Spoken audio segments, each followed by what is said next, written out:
Hey folks, got another Bible review for you guys. Today it is the ESV Preaching Bible. It's a long-awaited and very much anticipated edition, and I've got the ins and outs for you. First, I'm going to show you the Bible, and then we're going to kind of talk about where it fits. So here it is. Bam. Close up, cover to cover, coming up. All right, so let's take a look at this thing. Here's the box. Looks really great. This box is definitely an heirloom quality box, and it's just really decorative. Here's the ISBN with the retail of $200 on it. The back shows some of the features.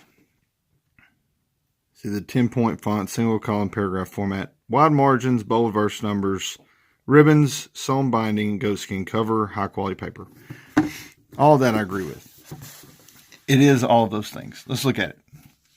All right, so this goatskin cover is not going to be your typical Crossway goatskin. Most of the Crossway goatskin editions are the heirloom editions, and they use a different goatskin.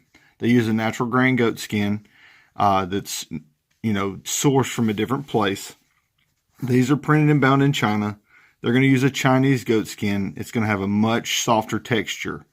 I will do a comparison video showing you a few different Bibles and how they differ, but just trust me on this. I will post a link to that in the description as well. Also, we'll post a link for purchase of this Bible in the description also, if you like it and want to buy it. It's a much softer cover. The spine is laid out just like a top grain edition would be. There's not a lot of tooling around the ribs.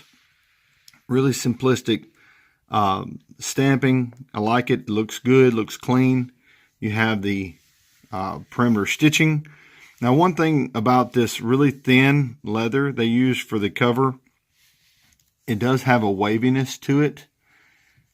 So that's why I've been trying to train this yap down. You can see I've been working with this yap because it had a wave to the cover. Training that yap down kind of knocked a lot of that out, but you can see there's a little wave to the bottom. So we need to be working with this to train that yap down, and that'll go away as well. Same for the top and the back cover as well. The liner is one of my favorite parts. It's a cowhide, I believe, and I think they had to use this thicker cowhide because this cover leather is so thin, and you can tell how thin the cover leather is because they didn't even glue it down. I mean, I think that looks a little sloppy to me. Some folks don't mind it, and really and truthfully, it makes no difference to the integrity of the binding. It's a strong binding. Perfectly safe. It just looks a little sloppier to me than the heirloom editions or even the other top grain editions, which are not sewn. They don't have a sewn perimeter, but they have nice tight pleated corners, and all that leather's glued down. It looks a little cleaner. Now this one does have an interior gilt line, so it does have a really nice look. Another great feature of this Bible is the gilding. This gilding is hands down the best gold gilding I've ever seen on a Crossway edition that is not an heirloom edition. Most of the stock editions, even the top grain editions, are not going to have this beautiful, beautiful, super reflective gold gilding. This one does, and I'm really happy about it. When you open it up, you got several pages of cardstock, and we'll talk about what's in this Bible and what's missing in just a bit after I zip through this thing. All right, you have the title page, you had your presentation page, your title pages, your publication page, printed in China. This is a 2018 printing of the Preaching Edition, 2016 text. You have your contents page, your preface, Then you have your features. Sorry, it has an explanation of features after the preface right here. Then you get to your text. Okay, so the text, like it or not, it's a single column paragraph format. It does have wider margins, like 1.25 inches. It's a little over 1 inch, about 3/4 inch on the bottom. And it does have a decent spacing between the lines. So if you want to underline or highlight, the text is not crowded as much. It's a little more spaced out. It is a little easier to read. This is more of a reader's layout for me, but I digress. We'll talk about that in a minute. It has bolder verse numbers, but not super bold. I probably would have preferred them be a different color, honestly, or maybe even more bold or larger than they currently are. But they are a little smaller. They are bold, but they still don't stand out. They don't really help me find my place as well. It's better than nothing, I guess. But anyway, it does have an art gilding. You can see this art gilding is a different shade, a different color than the heirloom editions.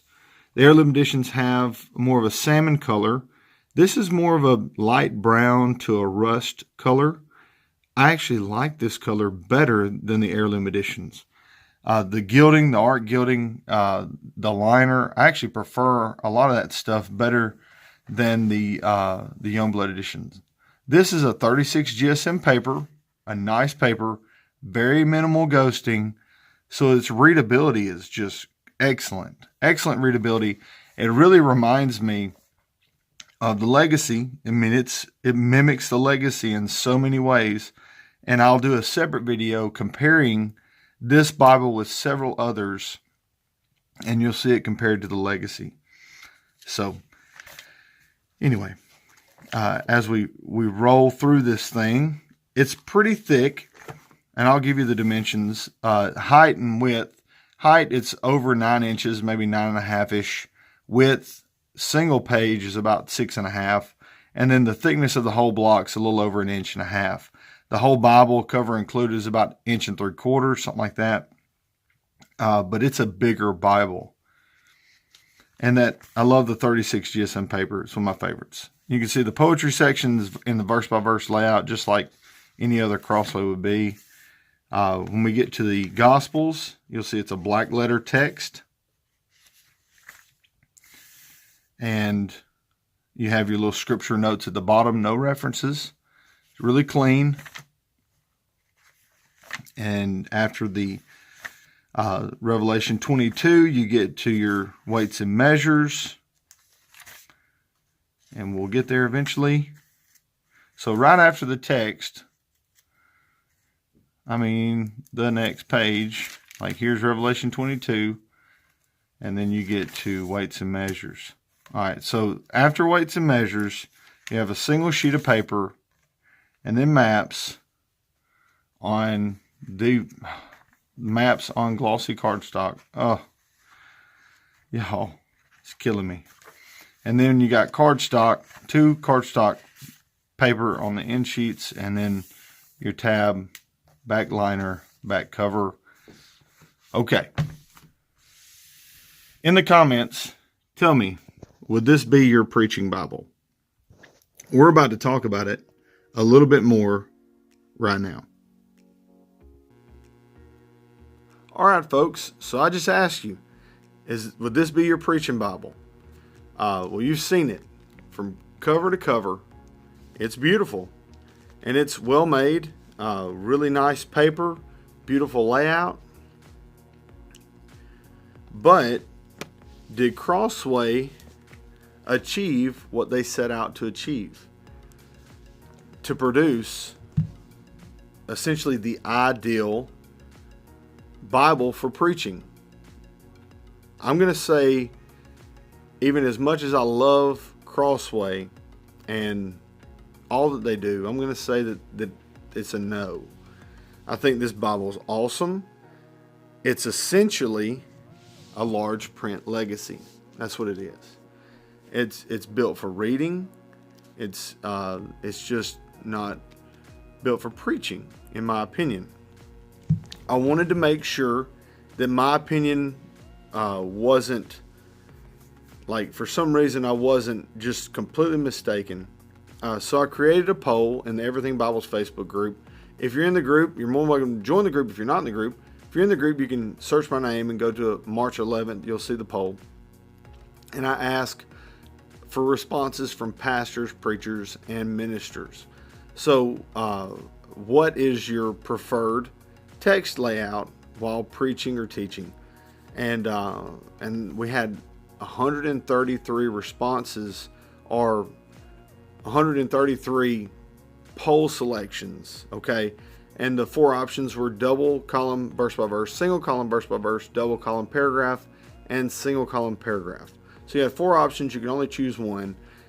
How many of those 133 people, pastors, preachers, ministers, that voted in the poll, how many do you think selected the single column paragraph format?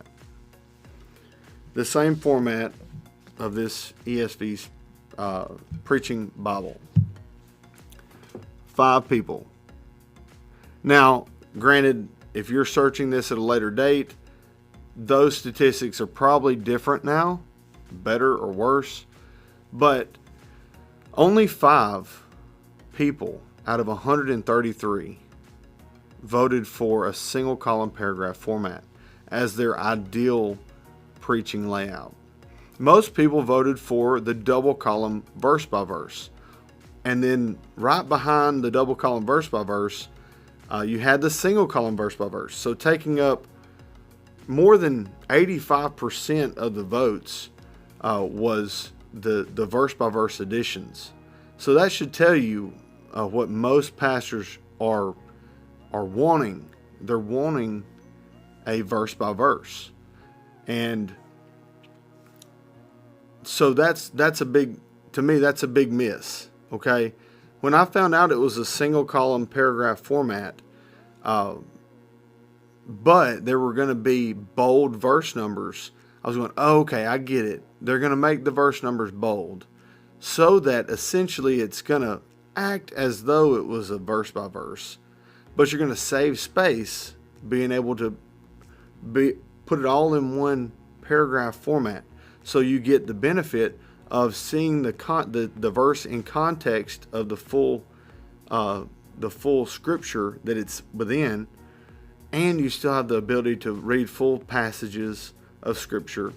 There are benefits to it being a paragraph format, but with regard to preaching and teaching, most pastors who buy Bibles are wanting a verse by verse. So it's kind of mystifying to me why they would create this as a single column paragraph format. If you're going to do the verse numbers bold, they're just, in this edition, they're just too small. They need to be bigger or even bolder. If you look at the verse by verse, the double column verse by verse, those verse numbers are even bolder. They stand out. They pop at you. And I mean, that's a pretty awesome comparison. I'm going to do a comparison video separate from this, but you can look at the differences. The verse numbers are large. They stand out. They're dark, and it's a verse by verse. So it really allows the pastor to go off on a rant, talk about whatever, and he can quickly come back to his verse where he's at.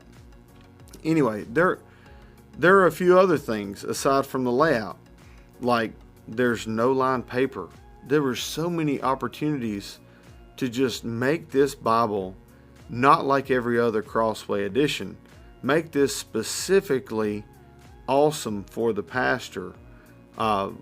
In the front, there are 5 pages of blank cardstock. Why not one signature of lined paper or lined cardstock? Why not? Where a pastor could create his own index, put prayer requests, put any notes that he might have that might help him while preaching. Those kind of things. Like if there are church-wide prayer requests, he could put that on the line. He could put it on the blank cardstock, but it's going to be more organized as lined paper or as lined cardstock. Another thing, why are there maps in this Bible? I don't understand. I understand that if you use this Bible for study, then having maps is beneficial. But if this Bible is going to be on the podium, I cannot remember of all the sermons I've ever heard, of all the pastors I've ever watched, I've never seen one of them turn to the map section to point out something on their own map section. Just never seen it. It's probably happened. I'm sure it's happened. But it doesn't seem like if you're creating the ideal preaching Bible, it seems like it would be smarter or better to remove that section and either leave it out or replace it with more line card stock, or a place where a pastor can make his own index, similar to what you'd find in like the Cambridge Wide Margin. Which also have the blank pages where they have their own, you can make your own index, or line sheets of paper. There were just so many things. Like a pastor's Bible or a preaching Bible is not going to need a concordance. It's not going to need references. They're not in here. They did good leaving that out. So why did you leave the maps in? I don't get that. I understand the choices with leaving out a lot of those things. I don't know why the maps were left in and why something else wasn't put in its place to benefit the pastor. So there are just a few things where I'm not saying it's bad. Okay, it's not a bad thing to have blank cardstock in the front. It's not a bad thing to be a single column paragraph format. It's just not a preaching Bible. This Bible is an excellent Bible. I just think it doesn't have the right name. And really, it broke my heart to have to do this review. Not broke my heart, but I love the folks at Crossway so much that it's just hard to. This isn't a bad review. It's just a real review.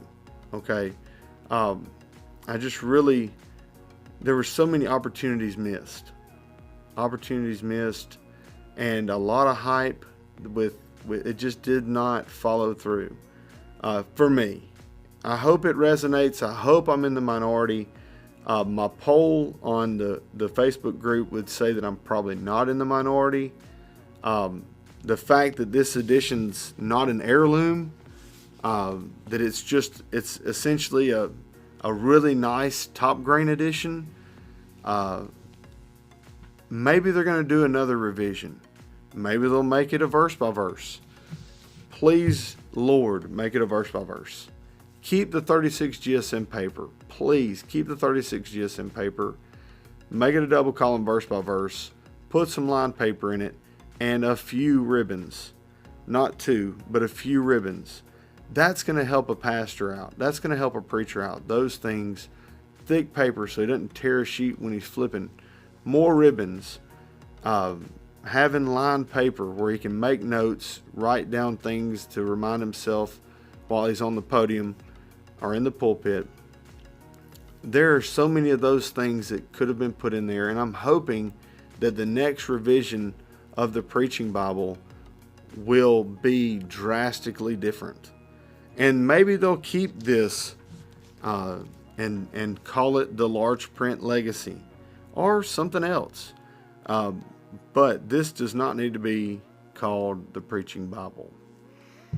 And as much as I love the folks at Crossway, I have to say it. Thank you guys for watching. And let me know what you think in the comments. Maybe I'm just lost. Maybe this is the ideal preaching Bible. I just don't see it personally. It's a great Bible. It's just, to me, it's improperly named. Thanks for watching. God bless.